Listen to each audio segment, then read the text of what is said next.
दोस्तों आज के वक्त में हम अपना मोस्टली काम ऑनलाइन ही करते हैं, तो डिजिटल वर्ल्ड में हमारी सिक्योरिटी बहुत ज्यादा अहम है।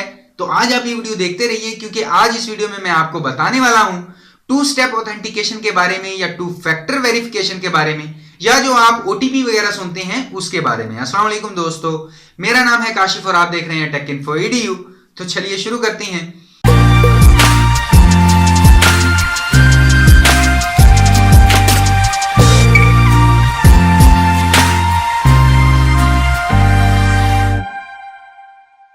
अब दोस्तों रोजाना आप जो भी चीज इस्तेमाल करते हैं, मसलन आपका घर, आपका ऑफिस, आपकी दुकान, आपकी कार, आपकी मोटरसाइकिल वगैरह, तो आप हमेशा यही चाहते हैं कि मेरी ये सारी चीजें सिक्योर रहें, मेरे पास रहें, मेरी पोजीशन में रहें, कोई दूसरा मेरी चीजों को चोरी ना कर पाए। अब दोस्तों ये सारी चीजें आप रोजाना यूज करते हैं, इसीलिए आप इनकी सिक्योरिटी भी चाहते हैं। लेकिन दोस्तों, क्या आपने कभी अपनी ऑनलाइन सिक्योरिटी के बारे में सोचा है? फॉर एग्जाम्पल, आपके फोन की सिक्योरिटी हो, या आपके कंप्यूटर की सिक्योरिटी हो, या ऑनलाइन वेबसाइट पर आपने जितने भी अकाउंट्स बनाए हुए हैं, तो इन सभी चीजों की सिक्योरिटी के बारे में आपने कभी सोचा है? नहीं।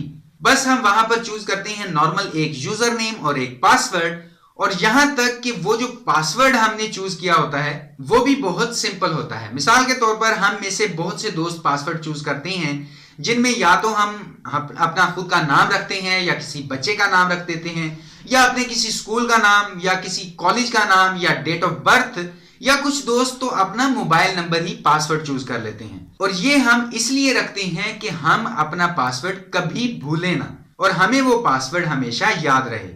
चलो ठीक है, अगर हमने मुश्किल पासवर्ड भी चूज कर लिया, तो इसके अलावा क्या, एक यूजर आईडी और एक पासवर्ड, तो उनको तो कोई भी हैकर बड़ी ही आसानी से हैक कर सकता है। अब ऐसा नहीं है कि आपको तभी पता चलेगा जब आपका अकाउंट हैक हो जाएगा, बल्कि यूजर आईडी और पासवर्ड निकालने के बहुत से तरीके हैं।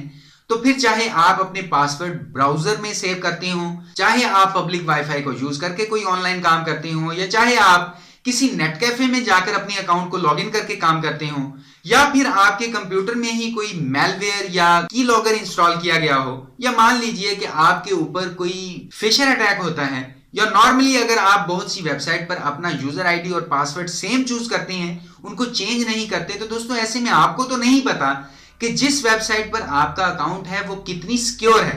अब अगर उस वेबसाइट पर अटैक होता है और वहां से जो डाटा निकला वो आपकी जीमेल पर भी फिट हो जाएगा अगर सेम है तो, या फिर फेसबुक या ट्विटर पर भी फिट हो जाएगा, तो ऐसे में दोस्तों सब कुछ खत्म हो जाएगा।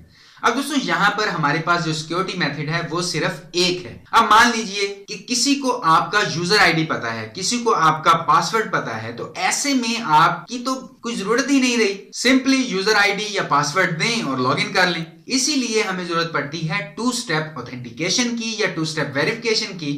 अब दोस्तों ये एक ऐसा लॉक है जिसकी चाबी हर कुछ लम्हे बाद नई बना दी जाती है, और सिर्फ एक बार ही उस चाबी से आप अपने लॉक को खोल सकते हैं। अब दोस्तों अगर तो आपके पास ऐसी चाबी है, तो चाहे किसी को आपका पासवर्ड पता है, किसी को आपका यूजर आईडी पता है, वो किसी तरह भी आपके अकाउंट में लॉगिन नहीं कर सकता जब तक उसके पास दूसरे लॉक की चाबी नहीं है। तो इस सिक्योरिटी को हम कहते हैं टू स्टेप वेरिफिकेशन या टू स्टेप ऑथेंटिकेशन। और ये मेथड आज की डेट में बहुत ज्यादा कॉमन हो गया है, बहुत ज्यादा एडवांस है, और आहिस्ता आहिस्ता बढ़ता भी जा रहा है। अब दोस्तों इसमें होता क्या है कि आपने किसी भी वेबसाइट में जाके अपना यूजर नेम और पासवर्ड एंटर किया, तो वहां पर वो साइट आपसे एक कोड मांगेगी। अब वो कोड 4, 6, 8 लफ्जों का भी हो सकता है, या अल्फा न्यूमेरिक करैक्टर वगैरह का भी हो सकता है। तो ये कोड सिर्फ एक बार काम करता है अकाउंट को लॉगिन करने के लिए, और हर कुछ सेकंड बाद चेंज हो जाता है। तो कोड के लिए हो सकता है वो वेबसाइट आपको एसएमएस के थ्रू बताए कि ये कोड आप वन टाइम वेबसाइट में एंटर कीजिए, फिर ही आप लॉगिन कर पाएंगे।